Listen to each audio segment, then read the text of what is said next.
بسم الله الرحمن الرحيم. الحمد لله وكفى وسلام على عباد الذين اصطفى.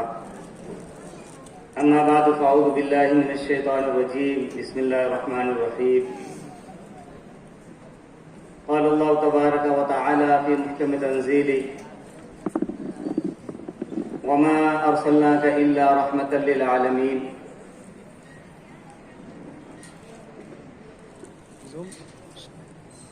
وقال أيضا: محمد رسول الله والذين معه أشداء على الكفار رحماء بينهم تراهم ركعا سجدا يبتغون فضلا من الله ورضوانا. وقال النبي صلى الله عليه وسلم: إنما بعثت معلما وإنما بعثت رحمة ولم أبعث لعانا. وقال أيضا: إنما أنا خاتم النبيين لا نبي بعدي، أو كما قال النبي صلى الله عليه وسلم. بلغ العلا بكماله كشف الدجى بجماله حسنت جميع خصاله صلوا عليه وآله صلى الله عليه وسلم. يا صاحب الجمال ويا سيد البشر من وجهك المنير لقد نهر القمر لا يمكن الثناء كما كان حقه بعد خدا بزرگ. تو یہ قصہ مختصر. ان نمت یا ریحت صبا، ابھی کہہ سکتے ہیں نمت یا ریحت دجا یومن الى ارض الحرم بلغ سلامی روضة فیہا النبی المحترم من وجهه شمس الضحى من خده بدر الدجى من ذاته نور الهدى من كفه بحر الحمم. قرآنه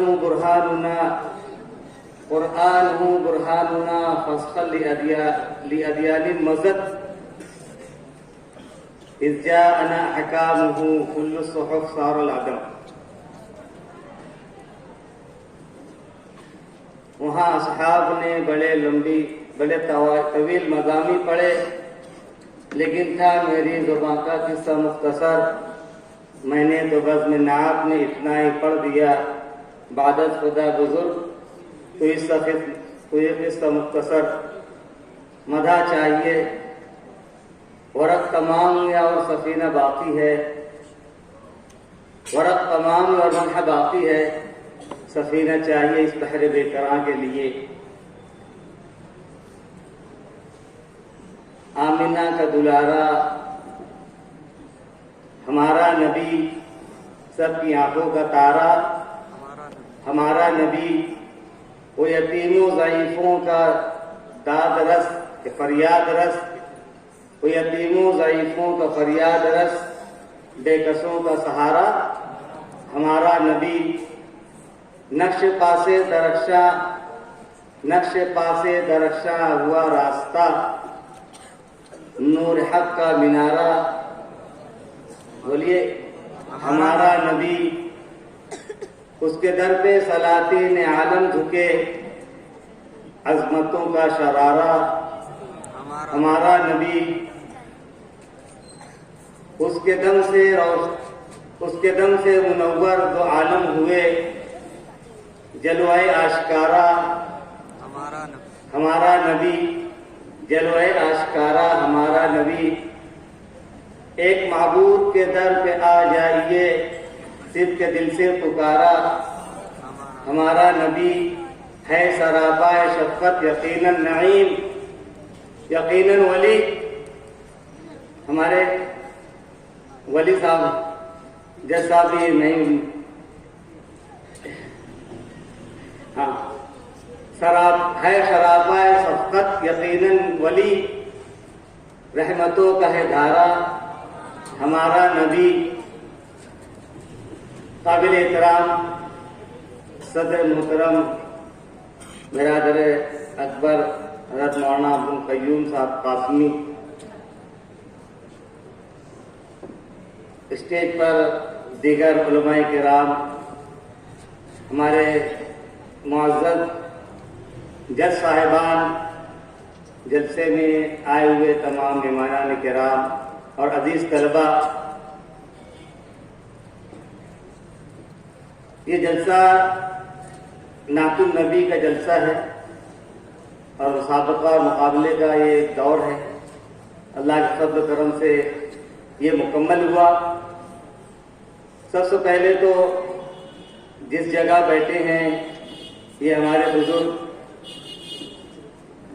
بانی ماذ ملت حضرت مولانا عبدالحمید صاحب نعمانی رحمۃ اللہ علیہ کے قائم کردہ مدرسے کے سامنے، اور جس شخصیت کی آج جلسے کی صدارت ہے ان کے والد محترم حضرت مولانا عبدالقادر صاحب رحمۃ اللہ علیہ، اور ان کے جو بھی رفقائے کار تھے، حضرت مولانا عثمان صاحب رحمۃ اللہ علیہ، حضرت مولانا عبدالحق صاحب رحمۃ اللہ علیہ، حضرت مولانا جمال الدین صاحب رحمۃ اللہ علیہ، اس محلے کے بزرگ حضرت مولانا محمد شفیع صاحب رحمۃ اللہ علیہ، حضرت مولانا محمد حسن نایاب رحمۃ اللہ علیہ، حضرت مولانا مرتضیٰ حسن حکیم صاحب رحمۃ اللہ علیہ، حضرت مولانا کے نورتن تھے، ایک مدرسے کے اندر کے تھے جو نظام سنبھالا کرتے تھے، اور ایک مدرسے کے باہر کے تھے، وہ بھی ایک 9 بزرگوں کی ایک باڈی تھی۔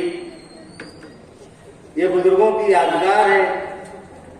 ان بزرگوں نے مالیگاؤں میں زبردست خدمات انجام دی۔ یہ تمام بزرگ جامعہ بیت العلوم سے فارغ تھے۔ اس کے بعد حضرت مولانا شیخ الاسلام رحمۃ اللہ علیہ، حضرت مولانا حسین احمد صاحب مدنی رحمۃ اللہ علیہ کے مشورے سے یہ عمارت ماذ ملت کا قیام عمل میں آیا، اور ان کی پھر یہاں سے خدمات شروع ہوئی۔ سارا شہر ان کو جانتا ہے۔ ابھی پیچھے میں ایک کتاب جو مالیگاؤں سے نکلتی تھی حضرت مولانا نعمانی صاحب رحمۃ اللہ علیہ کی ادارت میں، دائرہ ادبیہ انجمن تھی، اس میں یہ تمام علماء کرام اس میں شامل تھے۔ حضرت مولانا کے والد صاحب کو مضمون زبردست انداز سے میں نے دیکھا، اس میں تمام لوگوں کے مضامین رہا کرتے تھے، مولانا نعمانی صاحب کے، مولانا عثمان صاحب کے، مولانا عبدالقادر صاحب کے، مولانا شفیع صاحب کے، مولانا حسن نایاب صاحب کے۔ تو انہوں نے زبردست خدمت کی اور اس شہر کو ایک علمی میدان فراہم کیا۔ یہ جو علمی تمام رونق دکھ رہی ہے یہ انہی کی دین ہے۔ زبردست محنت کی۔ اس مدرسے میں انہوں نے اپنی خدمات کو بلا معاوضہ پیش کیا۔ وہ تنخواہ، وہ علوم طالب دین بلا تنخواہ دیتے، ایسے اساتذہ رہیں۔ ان بزرگوں کی یاد کو تازہ کرنے کے لیے اس گارڈن کا بھی انتخاب کیا گیا، حضرت مولانا عبدالقادر صاحب کے نام سے انتخاب کیا گیا۔ موقع سے ہمارے علماء کرام کے ناموں کو اجاگر کرنے کے لیے پروگرام سے کیے جاتے تاکہ ہمارے بچے ہمارے بزرگوں کی تاریخ سے واقف ہوں۔ ان کی زبردست خدمات ہیں۔ حضرت مولانا عبدالقادر صاحب جمعیت العلماء کے صدر ہیں، رکن دارالعلوم دیوبند، شورا دارالعلوم دیوبند رہے۔ بہترین خدمات ہمارے والد صاحب کے اساتذہ میں ہیں، سب استاد الاساتذہ ہیں، اور زبردست ان کی خدمات رہی۔ یہ ایک موقع تھا کہ حضرت مولانا کی شخصیت کو اور دیگر شخصیات کو اجاگر کیا جائے، اور مقابلے کو رکھا گیا تاکہ ہمارے دلوں میں اللہ کے نبی صلی اللہ علیہ وسلم کی محبت پیدا ہو۔ ابھی جتنے اشعار پڑھے گئے، نعت کے اشعار میں بھی شاعر اپنے عقیدے کو پیش کرتے ہیں۔ ایک یہ بھی وجہ ہوتی ہے، صرف نعت لکھنا مقصد نہیں تھا، ایک تھا کہ اپنے نبی کی تعریف ہو، لیکن اس میں جو دل کے اندر اپنا اسلامی صحیح عقیدہ ہوتا ہے اس کو بھی پیش کیا جاتا ہے۔ ایک لڑکے نے شفیع المذنبی کا لفظ استعمال کیا، قاب قوسین کا لفظ استعمال کیا۔ یہ تمام چیزیں جو ہوتی ہے وہ عقیدے کو بھی ظاہر کرتی ہے۔ معجزہ شق القمر کا ہے مدینے سے آیا، ماں نے شک ہو کر لیا ہے دین کو آغوش میں. اس میں کس عقیدے کا ذکر ہے؟ لوگوں نے کہا تھا کہ آپ نبی ہیں، یہ جو چاند ہے اس کو 2 ٹکڑے کر دیں، ہم ایمان لے کر آئیں گے. اللہ کے نبی نے اشارہ کیا، شق القمر باشارتہ، آپ کے وہ اشارے سے چاند 2 ٹکڑے ہوا، ایک ادھر گئے ایک ادھر چلے گئے. یہ ہماری نبی کی انگلی کا اشارہ تھا، اور یہ ہمارے ایمان کا عقیدہ ہے چاند کے 2 ٹکڑے ہونا. لیکن کبھی کبھی بہت زیادہ کچھ علم ہو جاتا ہے تو یہ تمام باتیں سمجھ میں نہیں آتی. معجزات نبی کا انکار بھی کر دیا جاتا ہے. جبکہ ابھی پیچھے 1 مہینہ پہلے تک مالیگاؤں سے نکلنے والے ترجمان اردو، اوپر کی جو ان کا عنوان تھا ترجمان اردو، الٹی طرف ایک چوکٹے میں میرے خیال سے سالوں سے اللہ کے نبی صلی اللہ علیہ وسلم کے عقیدے کا وہ اظہار کیا جائے. آپ کی انگلیوں سے پانی کا نکلنا، درختوں کا آپ کو سلام کرنا، کنکریوں کا سلام کا جواب دینا، کلمہ پڑھنا، اور نہ جانے کتنے معجزات ہیں. تو معجزہ شق القمر،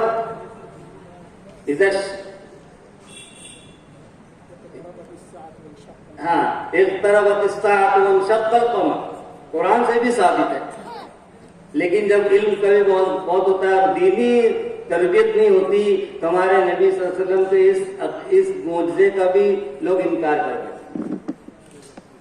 جبریل آتا لیلۃ اسرا والرب دعا لحضرتہ، کسی نے اشعار میں پڑھا ہے معراج کا سفر، سبحان الذي اسرى بعبده ليلا من المسجد الحرام الى المسجد الاقصى الذي باركنا حوله لنريه من آياتنا انه هو السميع البصير. پوری سورہ جو شروع ہوتی ہے اس کو سورہ اسرا بھی کہتے ہیں، بنی اسرائیل بھی کہتے ہیں. ہمارے نبی کا وہ سفر جو حضرت مہانی رضی اللہ عنہ کے گھر سے شروع ہوا، مسجد حرام آئے، مسجد حرام سے بیت المقدس گئے،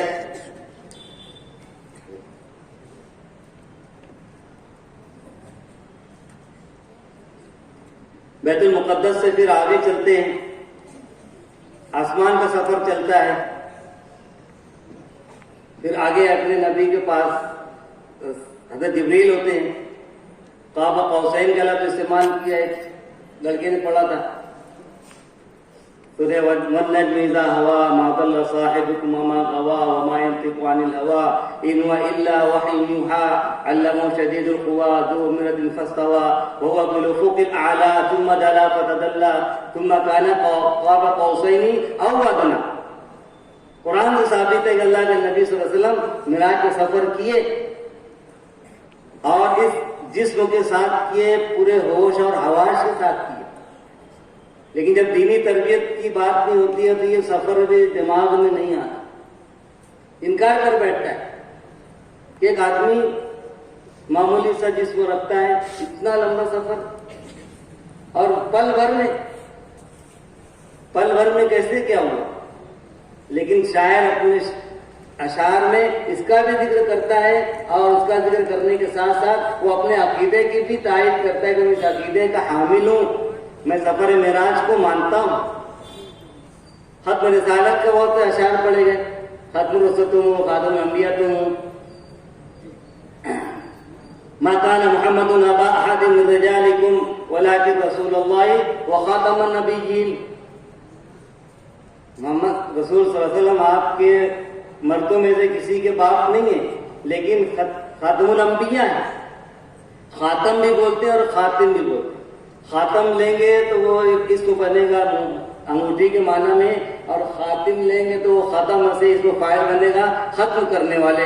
خاتم النبیین، نبیین کا نبوت کا رشتہ ختم کرنے والے، اور خاتم النبیین بولا جائے تو نبوت کی انگوٹھی کے نگینے. تو وہ شاعر کہتا ہے، تو اپنی ختم رسالت پر اپنے عقیدے کی تصدیق کرتا ہے. وہ دانائے سبل مولائے کل، ختم الرسول جس نے غبار راہ کو بخشا فروغ وادی سیر. سارے متابش کا ایک شعر محمد و اعزاز پائے ہوئے ہیں کہ ختم الرسل بن کے آئے ہوئے ہیں۔ حضرت فاطمہ رضی اللہ فرماتی ہیں یا خاتم الرسول المبارک وجوہ صلی علیہ منزل القرآن۔ یہ تو بہت پرانا عقیدہ ہے ختم رسالت۔ آج اللہ کو مانتے ہیں، فرشتوں کو مانتے ہیں، اپنے نبی کو مانتے ہیں، لیکن ایمانیات کے ساتھ ساتھ ہمارے نبی کی نبوت کو نہیں مانتے، ختم رسالت کو نہیں مانتے۔ آج اللہ کو مانتے ہیں، نبی کو مانتے ہیں، قرآن کو بھی مانتے ہیں، لیکن ختم رسالت کو نہیں مانتے۔ یہ آج بہت بڑا مسئلہ ہے، جبکہ ختم نبوت ہماری ذمہ داری ہے کہ ہم اس کو مانیں اور اس پر صدق دل سے عمل کریں۔ یہ ہمارے ایمان کا جز ہے، نہیں تو ہمارے نبی کی ختم رسالت کو نہ ماننے والا فتوی نکل گئے کہ وہ مومن نہیں ہے، وہ اسلام میں سے نہیں ہے۔ آپ دیکھیں گے تو دنیا میں لاکھوں لوگ ہیں جو اللہ کو مانتے ہیں، فرشتوں کو مانتے ہیں، جنت کو مانتے ہیں، لیکن نہ جانے ان کے دماغ میں نہیں آتا کہ ہمارے نبی آخر نبی نہیں ہے،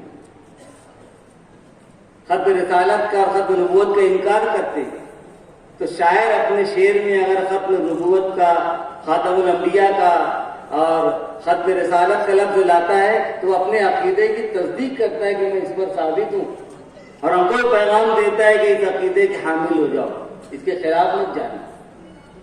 ورنہ آج کتنے لوگ ہیں جو ہمارے نبی کی ختم رسالت کو نہیں مانتے۔ تو اس کے بعد معراج کے سفر میں ہمارے نبی صلی اللہ علیہ وسلم واپس آئے۔ کچھ اور بھی لوگ تھے پہل تصدیق مگر صدیق نے کی، معراج کو جھٹلانے کی جب تحریک چلائی لوگوں۔ ہمارے نبی صلی اللہ علیہ وسلم نے اپنی ذمہ داری حضرت صدیق اکبر کو عطا کی۔ آپ بیمار تھے تو اپنے مسلح پر صدیق اکبر کو کھڑا کیا۔ وہ صدیق اکبر ہے، نہ جانے کتنی جگہ آپ کے ساتھ رہے، نہ جانے کتنی جگہ آپ کے ساتھ رہے۔ سب لوگ جھٹلا رہے تھے، لیکن ہمارے نبی صلی اللہ علیہ وسلم کی یادگار سب سے پہلے تصدیق کی۔ بڑے بڑے سرداران قریش گئے، چلو یہ تو بہکی باتیں کرتے ہیں، صدیق اکبر اگر ہماری بات میں آ جاتے ہیں تو سب سے بڑا دنا ہمارے پاس ہے۔ دنا سمجھتے ہیں؟ چابی سب سے بڑی، کہ پھر ہم مکے کو فتح کر لیں گے، پھر محمد صلی اللہ علیہ وسلم کی تمام تحریک کو ناکام کر دیں گے۔ ہمارے نبی صلی اللہ علیہ وسلم کی اس بات کو پیش کیا کہ دیکھو صدیق اکبر، صدیق تو نہیں تھا، ابو بکر دیکھو تمہارے ساتھی محمد صلی اللہ علیہ وسلم یہ باتیں پیش کرتے ہیں کہ میں لمحہ میں ایک گھر سے مسجد حرام گیا، وہاں سے مسجد اقصی گیا، وہاں پہ تمام انبیاء کی امامت کی، سید الانبیاء بولتے ہیں، امام الانبیاء بولتے ہیں، وہاں تمام انبیاء کی امامت کی، وہاں سے پھر آسمانی سفر کیا اور یہ دیکھا وہ دیکھا، نہ جانے کیسی باتیں کہتے ہیں۔ یہ سرداران قریش صدیق اکبر رضی اللہ عنہ کے پاس آ کر بولنے لگے اور بہکانے لگے۔ ہمارے نبی صلی اللہ علیہ وسلم نے ایسی تربیت کی صدیق اکبر کی، اگر کہا کہ میرے ساتھی محمد صلی اللہ علیہ وسلم یہ بات کہتے ہیں تو میں ان کو بغیر دیکھے سنے مانتا ہوں۔ ہمارے نبی کو پتہ چلا تو آپ نے ان کو صدیق کا لقب دیا، تصدیق کرنے والا۔ اور پھر ہمارے نبی کے بدن پر بھی لوگ اعتراض کرتے، یہ معمولی سا بدن جو ہے اتنا لمبا سفر کیسے بتا؟ ابھی تھوڑی سی سردی پڑ گئی تو میں کوٹ اور سوٹر منگا لیا، ٹھنڈی منگا، بولے وہ آسمان پہ چلے ہوں گے تو کتنی ٹھنڈی آئی ہوگی، کتنی گرمی آئی ہوگی، جتنا اوپر جائیں گے موسم بدلتے جائے گا، یہ بدن کیسے برداشت کیا ہو؟ یہ بھی اعتراض کرتے ہیں۔ لیکن آپ کو اور ہم کو اس پر یقین رکھنا ہے کہ یہ سفر اللہ نے اپنی قدرت سے کروا، اللہ کی مدد اس میں شامل حال تھی۔ اور جب سفر اتنا طویل ہوتا ہے، آدمی کا اتنا ہی سامان بھی ہوتا ہے، اتنی تیاری بھی ہوتی ہے۔ کیا جس نبی کو اس سارے جہاں کے لیے سردار بنایا اور اس دنیا کو ان کے صدقے میں بنایا، کہ اللہ اپنے پیارے نبی کو یوں ہی چھوڑ دیتا؟ کہ جاؤ لے کے جاؤ، کچھ موسم آئے اس کی میری ذمہ داری نہیں۔ جب ہم کبھی یہاں پر کسی مسافر کو اپنے مہمان کو روانہ کرتے ہیں بس حوالے کر دیتے ہیں گاڑی کے، اللہ حافظ، آگے تمہارا کوئی گارنٹی دیتی نہیں۔ اللہ تو پوری طریقے سے تیاری کر کے بھیجا تھا۔ پائلٹ تھے حضرت جبریل علیہ السلام، اور وہ براق سواری تھی آپ کی پائلٹ چلانے کے لیے، پائلٹ کو چلانے کے لیے جو سواری تھی وہ براق کی سواری، برق رفتاری، برق کہتے ہیں بجلی کو۔ یہاں بٹن دبائیے امریکہ میں لائٹ جلے گا کھٹ سے، موبائل فوراً لگاؤ وہاں چلا جاتا ہے۔ یہ ہماری سواری ہے، اتنی تیز بھاگتی ہے، اللہ کی طاقت تو کتنی ہے کوئی جانتا ہے؟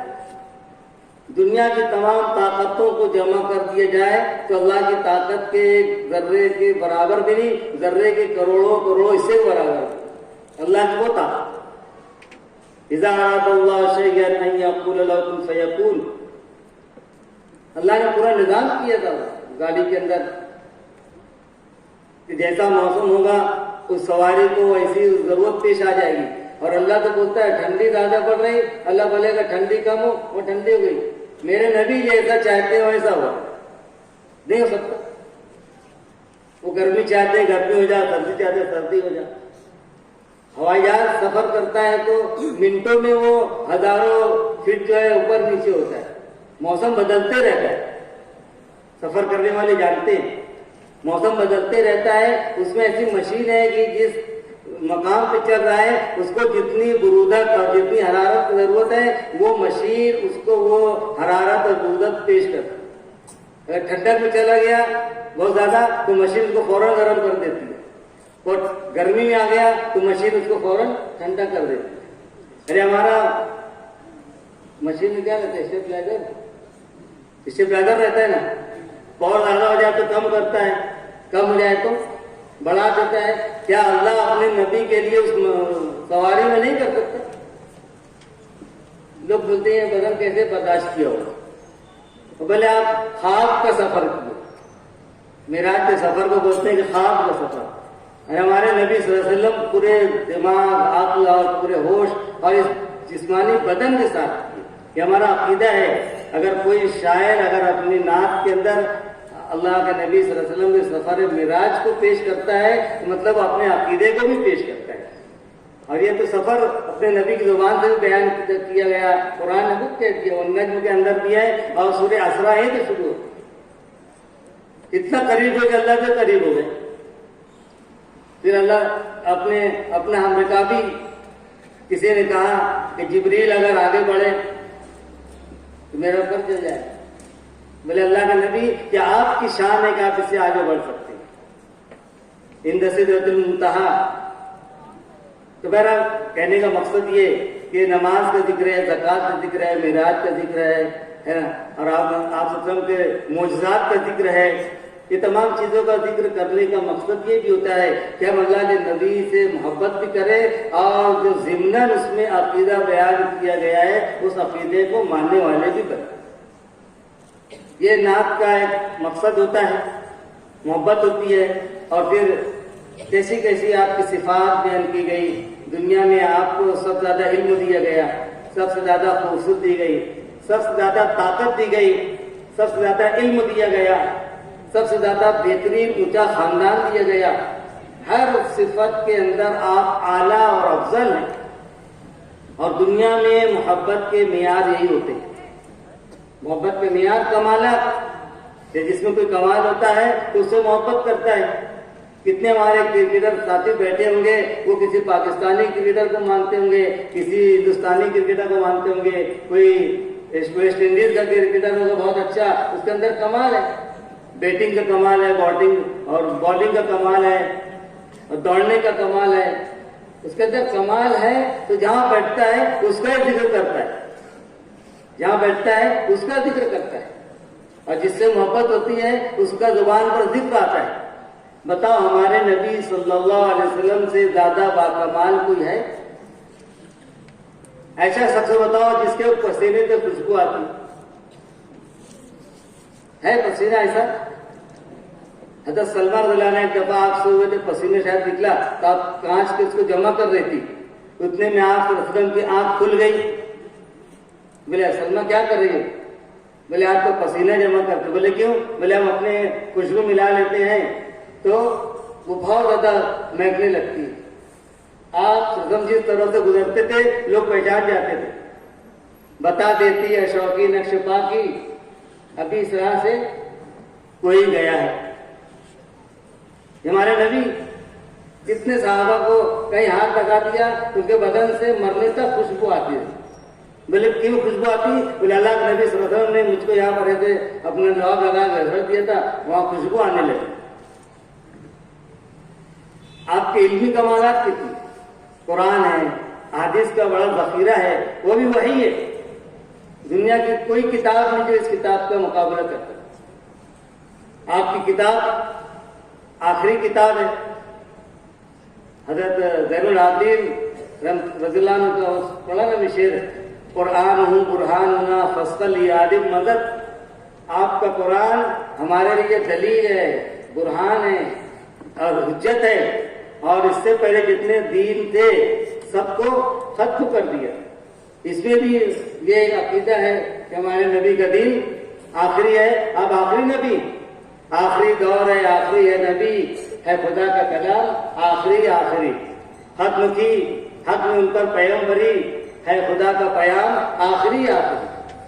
یہ عربی کا شعر ہے جس میں آپ کے ختم نبوت کی دلیل پیش کی جا رہی ہے. اور اس جانا حکام ہوں کلو صحف سورا ختم, آپ کا قرآن آیا تمام صحیفے منسوخ کر دیے گئے. قرآن ہوتے ہوئے کسی صحابی رضی اللہ کے ہاتھ میں آپ نے, شاید حضرت عمر فاروق کے ہاتھ میں توریت یا انجیل کے اوراق کو دیکھا تو شاید آپ اس سے جانے کہ قرآن ہوتے ہوئے اب یہ اوراق لیے ہوئے. قرآن آنے کے بعد اب کسی کی ضرورت نہیں. اب محنت کرنا تو قرآن پر محنت کرنا. ان بچوں کے قرآن پر محنت ہو رہی ہے, بہترین انداز میں پڑھتے ہیں, اس کو سیکھتے ہیں, تفسیر سیکھتے ہیں, تقاریر سیکھتے ہیں. ہمارے نبی کی محبت میں پیدا کرنے کے لیے نعت کے مقابلے میں حصہ لیتے ہیں. ان کے اساتذہ زبردست محنت کرتے ہیں. یہ محبت ہمارے نبی کی ان کے دلوں میں پیدا کی جاتی ہے کہ ہمارے نبی صلی اللہ علیہ وسلم ہر صفت میں اتم اور اکمل ہیں. خوبصورتی دیکھی جائے تو آپ سے زیادہ کوئی خوبصورت نہیں. حضرت حسان ثابت کو شعر بہت مشہور ہے, وہ احسن من کلم ترقت عینی و اجمل من کلم تجد النساء خلقت مبرئا من كل عیب کأنک قد خلقت کما تشاء. کتنا زبردست آپ کے چہرے کے اوپر. ایک نے شعر پڑھا نا ایک لڑکے نے کہ اگر حضرت زلیخا آپ صلی اللہ علیہ وسلم کو چہرے کو دیکھ لیتی تو کبھی یوسف علیہ السلام اور حسینوں پر کبھی وہ اپنا دم نہیں دیتی. وہ عورتیں جنہوں نے یوسف علیہ السلام کو دیکھتے ہوئے اپنی انگلیاں کاٹی تھی, خدا کی قسم ہمارے نبی صلی اللہ علیہ وسلم کو دیکھ لیتے تو اپنا کلیجہ کاٹ کے دیتے. یہ وہ حسن یوسف دم عیسیٰ یت بیضا داری آج خوبا ہمدارن تو تنہا داری. رخ مصطفیٰ و آئینہ, کیا ایسا دوسرا آئینہ نہ ہمارے وقت خیال میں, نہ دکان آئینہ ساتھ میں. کون لائے گا؟ ایک مرتبہ آپ ایسے بیٹھے ہوئے تھے, چودھری کا چاند پوری آب و تاب کے ساتھ تھا, وہ بھی دمدما رہا تھا, اور زمین کا چاند بھی بیٹھا. وہ صحابی کا نام نہیں معلوم. بولے میں ایک دفعہ اوپر دیکھتا اور ایک دفعہ چہرے انور کو دیکھتا, ادھر دیکھتا ادھر دیکھتا. بولے میرے دل نے فیصلہ کیا کہ اوپر کا چاند بھی اس چاند کے گردش کی وجہ سے ہی وہ روشن ہے. تو روشنی ملی ہے تو لقد نور القمر من وجه, ہے نا ابھی پڑھا میں, یا صاحب الجمال و یا سید البشر من وجهك المنیر لقد نور القمر. چاند ہر ماہ میں گھٹ بڑھ کے مہ انور, ہر ماہ میں گھٹ بڑھ کے مہ انور ہے, کبھی روئے انور کبھی ابروئے انور. کیا مطلب؟ کبھی روئے انور اور کبھی ابروئے انور. ہر ماہ میں ایک تاریخ کو ابرو ہوتا ہے اور 14 تاریخ کو روئے محمد صلی اللہ علیہ وسلم. تو آپ کی صفات کیسی بیان کی جائے؟ علمی بات لوگوں نے اتنی بیان کی اپنا قلم توڑ کے پھینک دیا. پورے سمندروں کو سیاہی بنا دی جائے, سارے درختوں کو قلم بنا دی جائے, تاریخ لکھی جائے, سب ختم ہوگا. لنفد البحر قبل ان تنفد کلمات ربی ولو جئنا بمثلہ مددا. نہیں, تاریخ ختم ہوگی. صفات ہی صفات ہیں. تو اس کا مقصد یہ ہوتا ہے کہ ہم اپنے نبی صلی اللہ علیہ وسلم سے اپنے دل میں محبت پیدا کریں, اور محبت پیدا ہوگی آپ صلی اللہ علیہ وسلم کے طریقوں کو اختیار کرنے سے. ہم اپنی زندگی میں اپنے نبی کے طریقے کو اٹھنے میں, بیٹھنے میں, کھانے میں, پینے میں, ہے نا, جینے میں, آنے میں, جانے میں, معاشرت اختیار کرنے میں. آپ صلی اللہ علیہ وسلم کی ایک صفت تھی, کان النبی صلی اللہ علیہ وسلم طویل الصمت. آپ صلی اللہ علیہ وسلم لمبی لمبی مدت تک خاموش رہا کرتے تھے. خاموشی آپ کی صفت ہے. اور ہم کو تو زبان ہے کہ سمجھتے کہ کان ہے کہ زبان دو. کوئی بولتا تو سنتے ہی نہیں, خالی بولتے چلے آتے. جب تو کسی شاعر نے کچھ کہا ہے کہیں کہ کان اللہ نے دو دیے ہیں زیادہ سننے کے لیے, اور زبان ایک دی ہے کم بولنے کے لیے. حدیث کا مفہوم ہے کہ آدمی کا خاموش رہنا, بلا وجہ بولنے کی بجائے, خیر من عبادت 60 سنۃ. آدمی کا بغیر خاموش رہنا, بلا وجہ بولنے کی جگہ خاموش رہنا 60 سال کی نفل عبادت سے بہتر. تو ہماری تو زبان اتنی چلتی ہے کینچی کے جیسے, چلے تو ذکر کے لیے چلے, تلاوت کے لیے چلے. ابھی بہت سی جگہ میں نے دیکھا بھی نعت اچھی پڑھی جا رہی ہے, قرآن کا ذکر ہو رہا ہے, لیکن بات چیت ہے. جبکہ ہم بیٹھے خاموشی کا اظہار کرتے ہوئے نہ جانے کتنی دفعہ اب تک درود شریف پڑھ سکتے تھے, لیکن وہ خاموشی ہماری کہاں جاتی وہاں. پھر ہمارے نبی صلی اللہ علیہ وسلم کی حیا کی باتیں, علم کی باتیں, شرم کی باتیں, ہے نا, خاندانی انصاف کی باتیں, دعوت کی باتیں, نہ جانے کتنی خوبیاں ہیں. ہمارے دل میں ان کی محبت پیدا ہو. جلسوں کا انعقاد اسی بنیاد پر ہوتا ہے کہ ہم اس کے اندر شرکت ہو کر اپنے نبی صلی اللہ علیہ وسلم کی سچی محبت دل میں پیدا کریں. یہ جلسہ اختتام کو پہنچا. اللہ ان تمام منتظمین کو, نگینہ فاؤنڈیشن کے تمام ہمت رکھنے والے نوجوانوں کو اللہ خوب کو قبول فرمائے. اور جن لوگوں نے اس میں انعامات کے لیے اپنا پیسہ خرچ کیا ہے, یہ غلط جگہ پیسہ نہیں. ہمارے نبی صلی اللہ علیہ وسلم کی تعریف کو سننے سنانے میں پیسہ خرچ ہوا ہے, یہ بلا وجہ نہیں. اور بعض لوگوں نے کہا ہے کہ اچھے کاموں میں کتنا بھی خرچہ کیا جائے وہ فضول خرچی نہیں کہلاتی. اچھے کاموں میں پیسہ خرچہ کرنا فضول خرچی نہیں.